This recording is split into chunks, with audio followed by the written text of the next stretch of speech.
मेरा ताल्लुक़ खूबातियों वालों से है और बिल्कुल देहात है। वहाँ पे कोई चीज़ मुयस्सर नहीं है, ना कोई दुकान है, ना कोई डॉक्टर, ना कोई हॉस्पिटल, कुछ भी नहीं है। अब्बू बस खेती बाड़ी करते हैं। बस हमारे जानवर हैं किसी से लिए हुए हैं, वो भी किसी के यहाँ हम पालते हैं, उसका दूध दे के बस गुजारा करते हैं। अब्बू बीमार रहते हैं, उनको टीबी है, पहले टीबी था, अब यरकान हुआ है।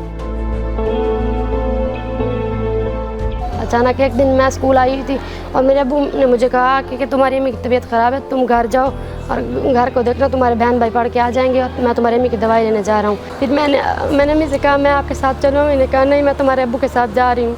अम्मी वहाँ से दवाई लेके मैं भी घर पहुँची हूँ। अम्मी भी हमारे घर को दूसरा रास्ता जाता है, अम्मी भी वहाँ से घर आ गई हैं। मैंने जाके आटा गूँधा, मैंने कहा अच्छा मैं तंदूर जला के रोटियाँ लगाती हूँ।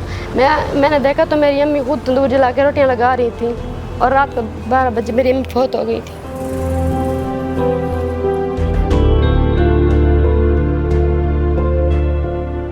मैं भी 5 साल पहले ड्रॉप आउट थी। इस स्कूल से मैंने भी प्राइमरी के पेपर दिए थे और मुझे भी घर बिठा दिया गया था। फिर अब्बू अखराजात भी पूरा नहीं कर सकते थे, इसलिए मैं चुप करके बैठ गया। लेकिन मेरे दिल में शौक था कि मैंने पढ़ना है, क्योंकि मैंने देखा था टीवी में लड़कियों को डॉक्टर, टीचर और भी बहुत कुछ लड़कियों को बनना देखा, इसलिए मुझे भी शौक था। मैं भी कहती थी कि मैं भी पढ़ लिख के एक दिन टीचर बनूंगी और मैं उन बच्चों को पढ़ाऊँगी जो नहीं पढ़ सकते।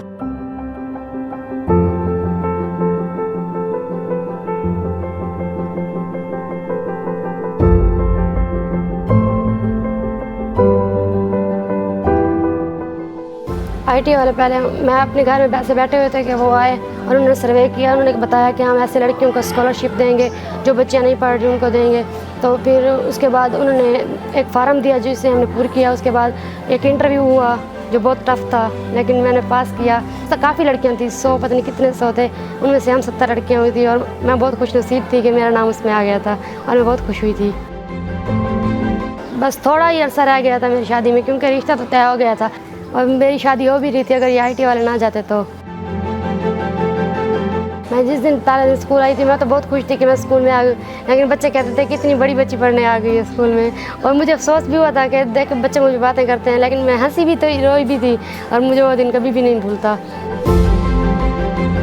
वजीफे के अलावा इस प्रोग्राम में बहुत सारी ट्रेनिंग्स हुई हैं, जिनमें चाइल्ड राइट्स के बारे में, लाइफ स्किल के बारे में और भी बहुत सारे हुए हैं, वुमेन लीडर के बारे में हुई है। बहुत सारी ट्रेनिंग हुई है जिनमें बहुत ज़्यादा एक्टिविटी भी होती थी। बाहर के ट्रेनर आते थे, लाहौर से और इस्लामाबाद से, उन्होंने ट्रेनिंग दी है, बहुत मज़ा आया है हमें। पहले मैं बोलती किसी से नहीं थी, हिचकिचाहट होती थी मुझे। मैं बस अपने कमरे में बंद रहती थी, मुझे बिल्कुल भी अच्छा नहीं लगता था। बस काम किया और अपने कमरे में चुप चुप रहती थी, मुझे किससे भी। अब तो जब स्कॉलरशिप मिली और ट्रेनिंग्स भी हुई हैं, सब कुछ करने के बाद अब तो बोलने से किसी में हिचकिचाहट भी नहीं होती किसी के बात करने में। और मैं खुद अकेली भी अगर आ जाऊँ तो मैं किसी से डरती नहीं हूँ। कभी रिक्शा वाला ना आए तो मैं बस कोशिश करके अब्बू से अब्बू में जा रही हूँ।